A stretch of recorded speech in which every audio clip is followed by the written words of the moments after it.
आप ज्ञानवापी पर प्रदर्शन कर लेंगे, आप बाबरी पर प्रदर्शन कर लेंगे, आप काशी विश्वनाथ के विरोध में प्रदर्शन कर लेंगे, लेकिन अंत में आपको मिलेगा क्या? बाबा जी का ठुल्लू और सिर्फ योगी जी का ठेंगा, और कुछ नहीं मिलने वाला है आपको।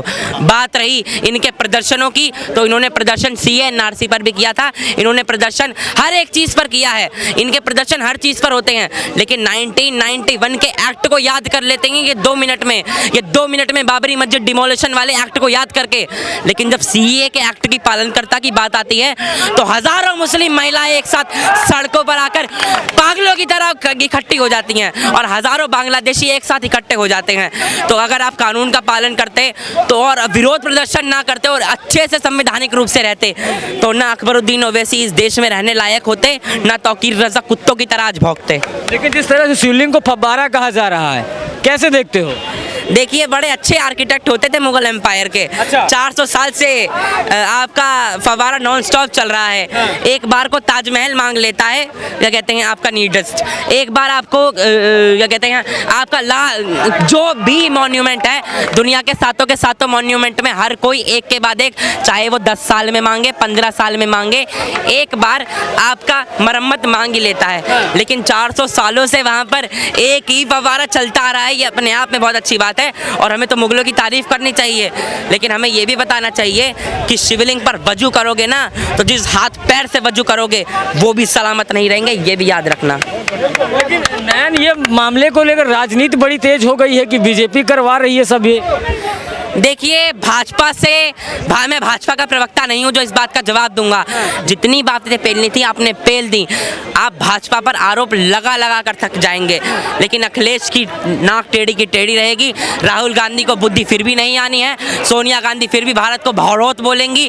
ये बोलेंगे भैंस के आगे बीन बजाने का कोई अर्थ नहीं होता है। लेकिन जो वजू की बात अभी नैन तुमने की कि वजू करोगे तो हाथ पैर जो भी है वजू होता था। मैं तो हाथ पैर की बात कर रहा हूँ, वो तो गर्दन उड़ा देते हैं। मैं तो बात कर रहा हूँ, वो तो गर्दन उड़ा देते हैं। मेरी वीडियोस पे मेरी तो गर्दन उड़ाने की बात हो जाती है। कमेंट्स में लाखों बार मुझे गालियाँ दी जाती हैं, लेकिन इग्नोर करते हैं ना, हम क्या करें। जहाँ पर हमारी संख्या 80% है वहाँ पर हम गालियाँ सुनते हैं, ये तो अपने आप में सोचने वाली विषय है। जहाँ पर हम इतने अच्छे तरीके से रहना चाहिए वहाँ पर ये हालात हैं, और जहाँ पर हम सबसे ज़्यादा शक्तिशाली होने चाहिए थे वहाँ हमारी औकात 2 और 3% की रह गई है। जिस दिन हिंदुओं को समझ में आ कि आप पहले ठाकुर नहीं, मारकन, मैं अपने सरने को भी कोट कर रहा हूँ क्योंकि बाद में बहुत लोग बोलते हैं मारकन नहीं, दत्ता नहीं, ठाकुर नहीं, शर्मा नहीं, वर्मा नहीं, दलित नहीं, हिंदू हो, उस दिन आप 2-3% नहीं रहोगे, उस दिन आप 80% ही रहोगे। लेकिन जो बवाल है, अगर ओवैसी साहब कहते हैं कयामत तक रहेगी मस्जिद, ओवैसी साहब खुद कयामत तक रहेंगे, उसके भी लाले पड़े हुए हैं, वो मस्जिद को कयामत तक कहाँ से बचाएंगे। और बात रही उस चीज़ की, तो अकबरुद्दीन ओवैसी और असदुद्दीन ओवैसी जितना ही गालें, लेकिन वहाँ पर सैकड़ों साल से शिवलिंग स्थापित थी, चाहे वो 365 दिनों की कयामत की रात हो, सुबह हो या दोपहर हो या शाम हो, वो तो सबको पता है।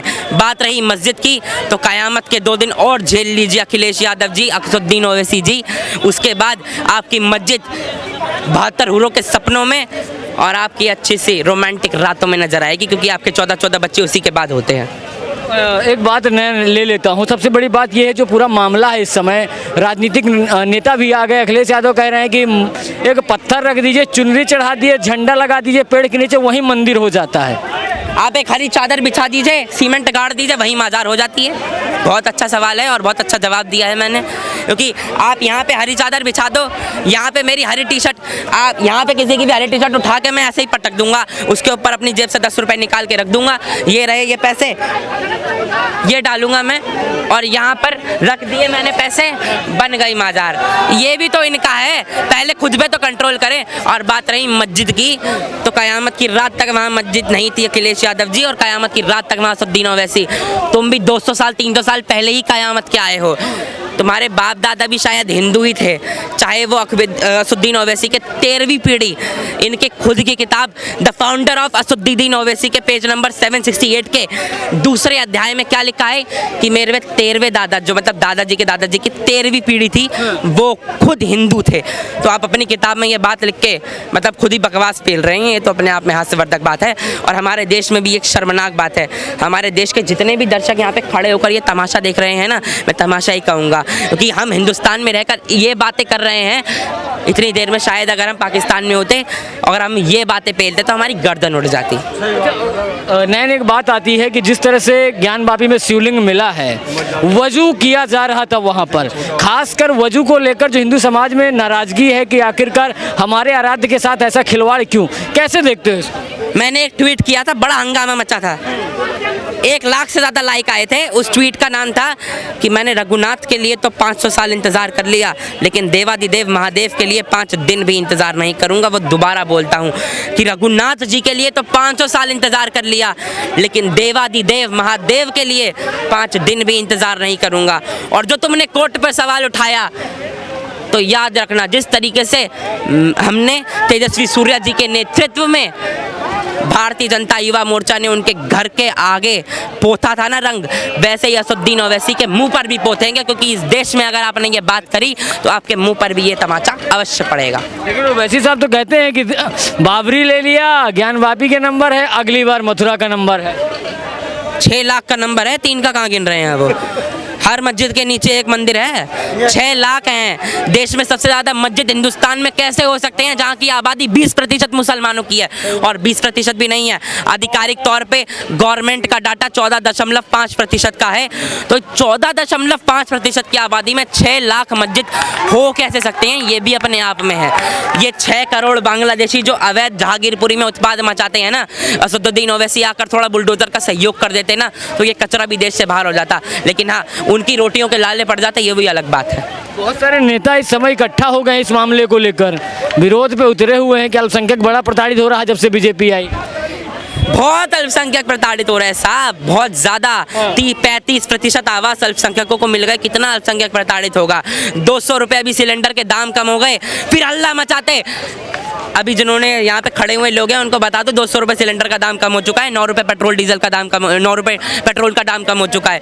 बहुत अल्पसंख्यक पेट्रोल कम हो रहा है। 1 मिनट। और जिस बात की इन्होंने ये बात कर रहे हैं ना कि ये जिस तरीके से उत्पाद मचा रहे हैं, उत्तर प्रदेश में जो 9 मेडिकल यूनिवर्सिटीज़ मिली हैं, उत्तर प्रदेश में जो कानून व्यवस्था का डंडा इन जैसे जिहादियों को पड़ा है, और उत्तर प्रदेश में जो बुलडोजर चल रहे हैं, इनके पेट में खुड़क मच रही है, उनको दस्त लग रहे हैं। बस इतनी सी बात है। इतनी सी बात है। लास्ट और आखिरी सवाल है, ज्ञानवापी मथुरा, क्या कुतुब मीनार भी?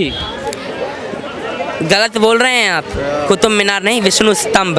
और बात रही विष्णु स्तंभ की, अगला नंबर उसका भी होगा, अगला नंबर तेजो महालय का भी होगा, और अगला नंबर हाईकोर्ट ने तो उसको कैंसिल कर दिया ना, वो पिटीशन को, तेजो महल की। हाईकोर्ट ने तो शायद ईदगाह वाली भी पहले कैंसिल कर दी थी, अब एक्सेप्ट कर ली ना। बस सवाल आसान है, जवाब भी बहुत आसान है। जवाब देना आसान होना चाहिए, और जवाब देना मस्तिष्क के आधार पर होना चाहिए। और हिंदू इस देश में बाहुल्य है, अगर उसकी आस्था के साथ आप खिलवाड़ करेंगे तो बाद में आप कहाँ हैं इसका भी पता नहीं लगेगा। हाँ, कानूनी व्यवस्था के जोर पर हम मारेंगे, हम आपको वैसे नहीं मारेंगे कि IAS की तरह आपका धर्म परिवर्तन कर देंगे। आप घर वापसी करना चाहते हैं तो जैसे जितेंद्र नारायण त्यागी जी ने करी वैसे कीजिए, हम आपको उस तरीके से पागल खाने में डालेंगे जैसे हमने NSA लगाकर मुर्तज़ा को डाला, और बाद में उसके माँ बाप के पेट में खुड़क मची और वो अपने आप में पागल साबित हो गया। All India Muslim personal law board है, उसने कहा है कि सारी मस्जिदों की रक्षा की जाए, खासकर ज्ञानवापी की। ऑल इंडिया मस्जिद मुसलमीन की रक्षा की जाए, वही अपने आप में बहुत बड़ी बात है। और जो अपने मुस्लिम पर्सनल लॉ की बात, मुस्लिम पर्सनल लॉ की लॉ बोर्ड की बात करी, उसकी रक्षा की जाए, क्योंकि उसके भी खाने के लाले और वांदे दोनों पड़ने वाले हैं। क्योंकि जल्दी ये जितने भी मंदिर मस्जिद के मसले हैं ना, क्योंकि जितने भी आपने हिंदू के साथ खिलवाड़ करने थे कर लिए, अब ये शिया सुन्नी जितने भी अहमदिया जितने भी बवाल कटने थे कट चुके। अब एक तरफा मुसलमान भी सोचता है, चाहे वो श्रीमती निगत अब्बास हो, श्री मुख्तार अब्बास नबी हो, श्रीमती सुबुई खान हो, या चाहे कोई भी हो, सारे एक मन से सोच रहे हैं कि हमारे इष्ट महादेव का मंदिर वहां बनेगा, और उसके रोकने वाले को भी हम काल के पास अवश्य भेजेंगे। जय। जिनका नाम लिया मुख्तार अब्बास नकवी, सुबुही खान या निगत अब्बास, इनको तो RSS के एजेंट कह देते हैं। RSS के एजेंट तो खुद कई लोग हैं। RSS के एजेंट का क्या मतलब है, पहले मुझे इसका अर्थात होना चाहिए। देश की आबादी का हर 6वां इंसान RSS से जुड़ा हुआ है। आपके पास अगर दिमाग है तो उसका अप्लाई कीजिए। आप देश के 25 करोड़ लोगों को RSS का एजेंट कह रहे हैं। उत्तर प्रदेश की पूरी जनसंख्या को आप आरएसएस से लेना देना बता रहे हैं। आरएसएस है क्या? राष्ट्रीय सेवक संघ, राष्ट्रीय सेवा करने वाला संघ जो राष्ट्र की सेवा के लिए बना है।